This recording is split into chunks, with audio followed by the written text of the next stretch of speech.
All right, wonderful people of YouTube land, we have our lovely helper there. Oh shoot, it's starting. And yep, it's starting to rain, but it'll be okay. So we got our rebuild kit in today. It came with 3 spindles. These spindles have built-in grease fittings on them. I think we can get away with not greasing them right away. I think they should have grease in them. Came with 3 new idler pulleys, 2 small ones, 1 big one. Came with the hardware for the spindles to be attached to the deck, but not hardware for the blades to be attached.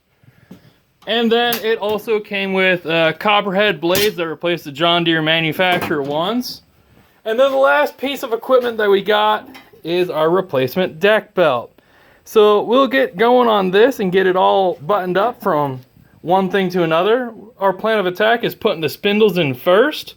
We're going to run the spindle bolts down with anti-seize in there so we get anti-seize in the grooves.